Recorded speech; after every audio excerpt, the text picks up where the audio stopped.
今天要分享的改编故事是《亡羊补牢》，希望能在学习英语的路上给你带来收获。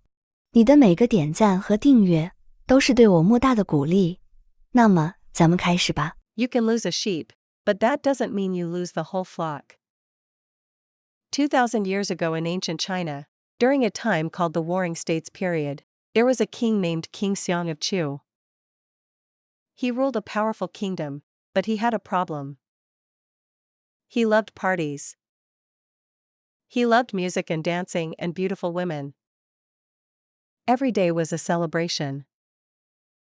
His advisors would tell him, "Your Majesty, we need to check the army. We need to watch our borders." But the king would just wave his hand and say, "Tomorrow, tomorrow. Today, let's enjoy life." There was one old advisor named Xuanxing. He watched the king waste day after day, and it broke his heart. He knew that other kingdoms, especially a strong one called Qin, were watching them like wolves watch sheep. One morning, Xuanxing walked into the palace. He bowed low and said, "My king, I must speak honestly.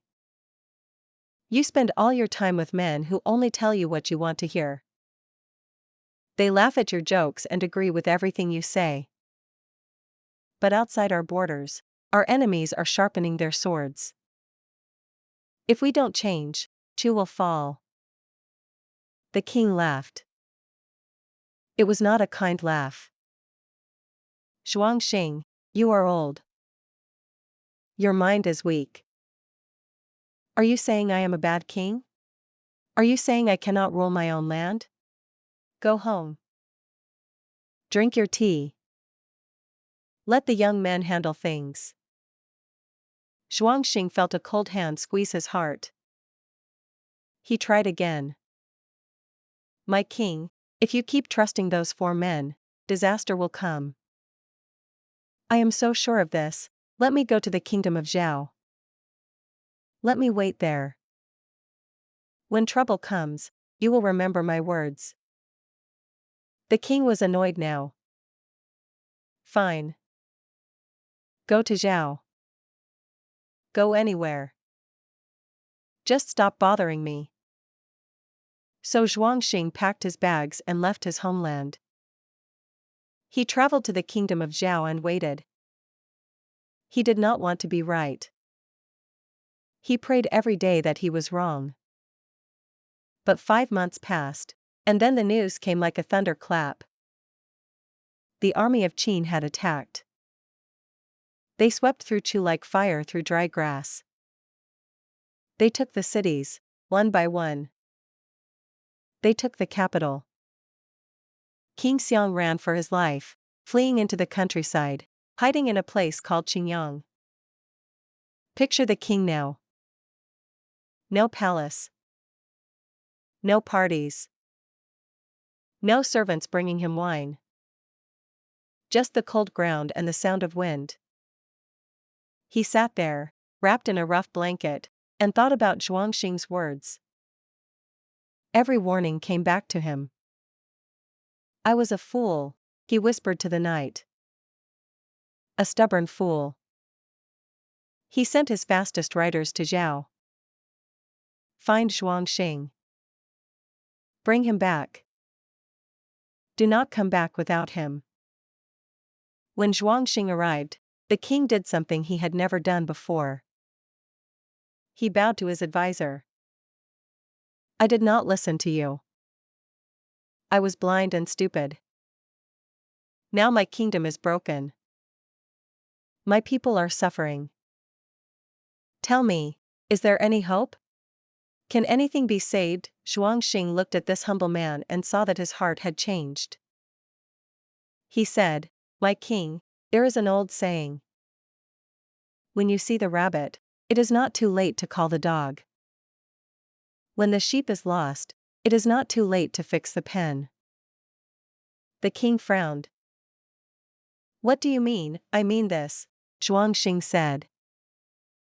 "The sheep is gone. You cannot bring it back. But the pen is broken. If you fix it now, you will not lose more sheep. Look at history.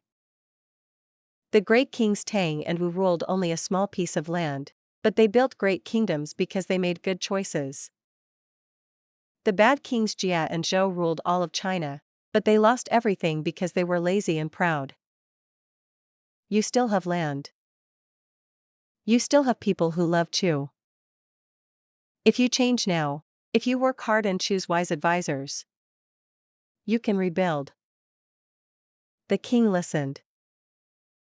For the first time in years, he really listened. He made Zhuangxing his highest advisor.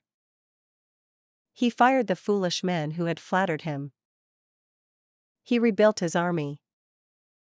He made new laws. He worked from sunrise to sunset.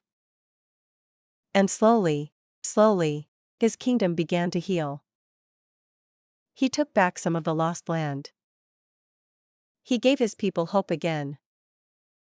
Now, there is another story people tell. It is a simpler story, about a real shepherd. This man had a small flock of sheep. Every night, he counted them and locked them in a pen made of wood and stone.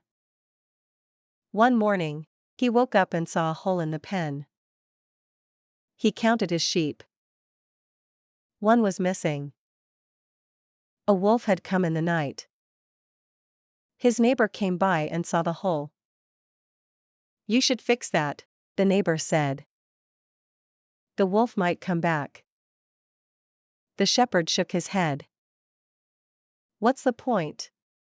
The sheep is already gone. Fixing the pen will bring it back. The neighbor shrugged and walked away. The next night, the shepherd did nothing. He went to sleep. But the wolf remembered the place. It came back, squeezed through the same hole, and took another sheep. In the morning, the shepherd found the hole bigger and another sheep gone. He felt sick. He had been warned, and he did nothing. Now he had lost two. He took some tools and some wood, and he fixed that hole. He made it stronger than before. He checked every part of the pen. That night, the wolf came again. It circled the pen, looking for a way in. But there was no hole. The pen was strong. The sheep were safe. The wolf finally gave up and went away. The shepherd learned his lesson. He lost two sheep because he was too proud and too lazy to fix a small problem. But he saved the rest because he finally acted. Think about your own life. What holes are in your pen? Maybe you have a bad habit. Maybe you say hurtful things to people you love. Maybe you avoid doing your work, and now you are falling behind. Maybe you know you should save money, but you spend everything you have. The sheep are already gone. You cannot get them back. You cannot undo the past. But the pen is still there. The other sheep are still there. The question is not what you lost. The question is what you will save. It is never too late to fix the pen. It is never too late to say I was wrong. It is never too late to start over. You cannot change yesterday, but you can change tomorrow. Every great achievement in history started with someone who decided to fix their broken pen. The king lost his capital, but he saved his kingdom. The shepherd lost two sheep, but he saved the flock. What will you save? 真诚感谢你的收看。如果本期内容对你有帮助，请点赞或留言告诉我，你的反馈对我非常重要。下期见。